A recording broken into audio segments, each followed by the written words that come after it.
오늘 우리에게 주신 하나님의 말씀은 로마서 2장 17절에서 29절까지 말씀입니다.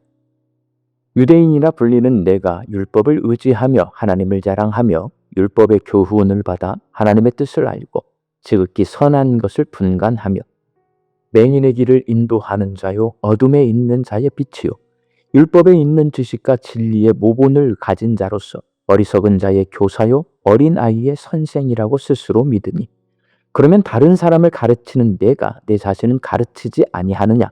도둑질하지 말라. 선포하는 내가 도둑질하느냐? 간음하지 말라. 말하는 내가 간음하느냐?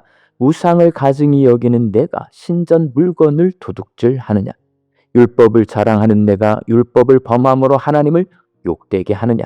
기록된 바와 같이 하나님의 이름이 너희 때문에 이방인 중에서 모독을 받는도다. 내가 율법을 행하면 할례가 유익하나 만일 율법을 범하면 내 할례는 무할례가 되느니라. 그런즉 무할례자가 율법의 규례를 지키면 그 무할례를 할례와 같이 여길 것이 아니야.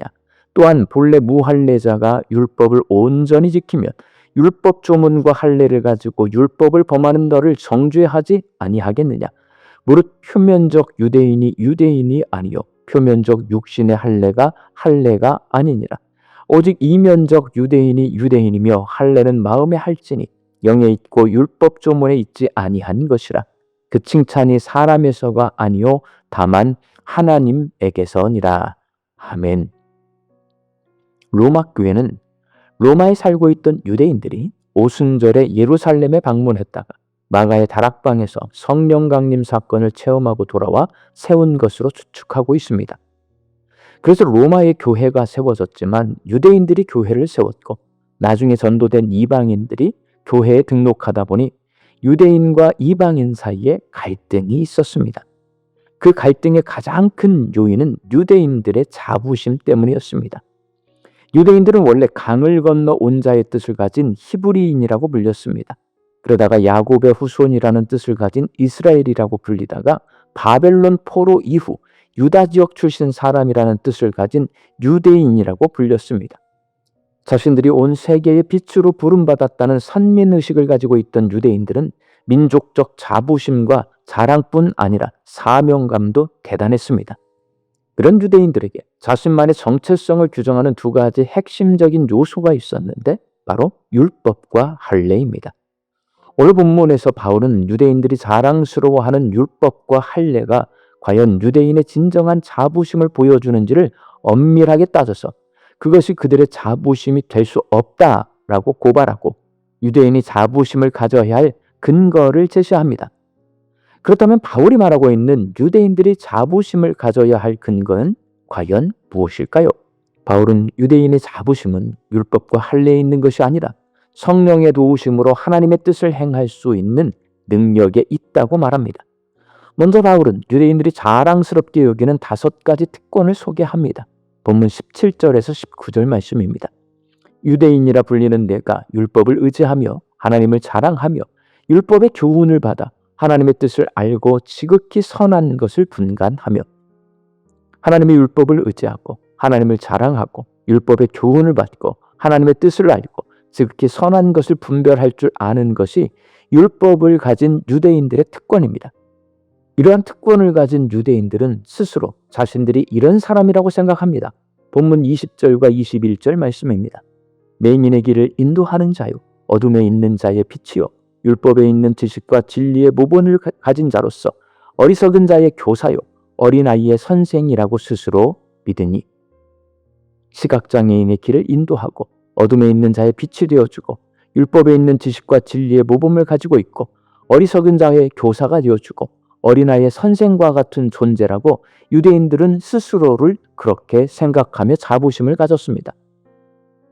이것이 율법을 소유한 유대인들의 자부심이지만 그들에게는 율법을 행할 수 있는 능력이 없습니다. 율법으로 인한 온갖 자랑거리와 특권이 주어졌지만 정작 그 율법을 지키고 행하는 데 있어서 아무런 힘을 발휘할 수 없습니다. 그래서 바울은 유대인들의 실제 모습을 본문 21절에서 23절까지 이렇게 고발합니다. 첫째, 남을 가르치는 자인 내가 네 자신은 가르치지 아니하느냐? 둘째, 도둑질하지 말라고 선포하는 자인 내가 도둑질하느냐? 셋째, 간음하지 말라 말하는 내가 간음하느냐? 넷째, 우상을 가증하게 여기는 자인 내가 신전 물건을 도둑질하느냐? 다섯째, 율법을 자랑하는 자인 내가 율법을 범함으로써 하나님을 욕되게 하느냐? 율법을 알고 있지만 율법을 행하지 않는 유대인들 때문에 이방인들이 하나님의 이름을 욕한다고 질책합니다. 본문 24절 말씀입니다. 기록된 바와 같이 하나님의 이름이 너희 때문에 이방인 중에서 모독을 받는도다. 이것이 유대인의 실제적인 모습이었습니다. 또한 할례도 마찬가지입니다. 할례는 유대인들이 하나님의 백성이라는 표징입니다. 그러나 바울은 율법을 행할 능력이 없으면 할례는 아무 소용이 없다고 선언합니다. 본문 25절 말씀입니다.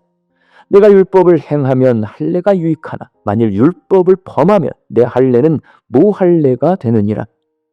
할례 받은 것이 중요한 것이 아니라 율법을 행하는 것이 중요합니다.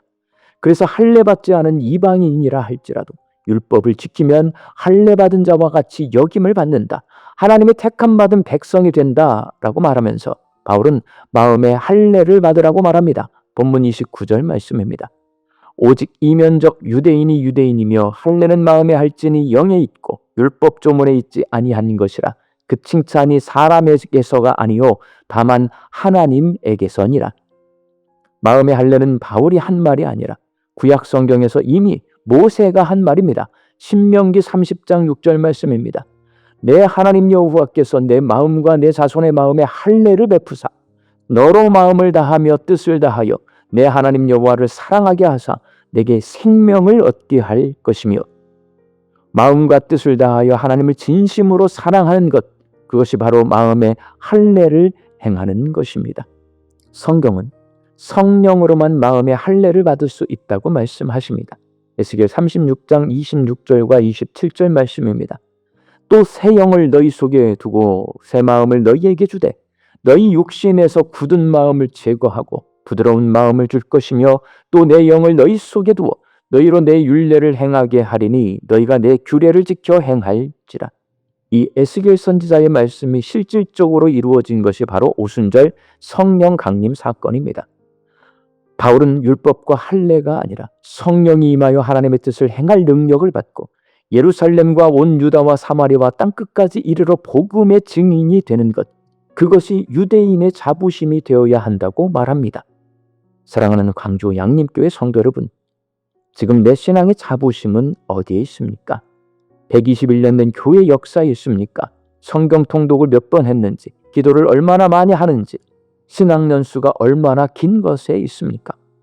우리가 가져야 할 신앙의 자부심은 성령의 충만함을 받아 날마다 내가 죽고 부활하신 그리스도께서 우리 안에 사시는 경험에 있어야 합니다. 신앙생활의 자부심은 겉으로 드러나는 것에 있지 않습니다.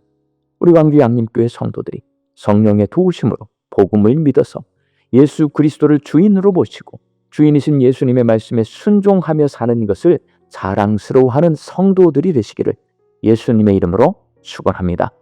함께 기도하겠습니다.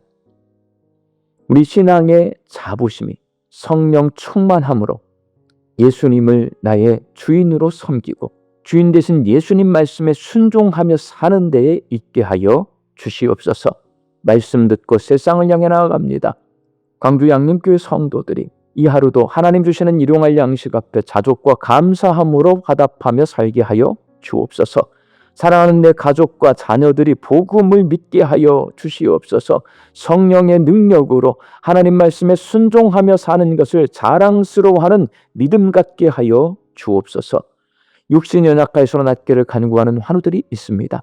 예수님의 능력으로 치유함을 얻게 하여 주시고, 오랜 시간 침상에 누워 계시는 장기 환우들과 어르신들이 천국 소망 붙들고 오늘 이 하루를 살게 하여 주옵시며, 애쓰고 힘써서 돌보는 가족들 위에 새 힘을 더하여 주옵소서.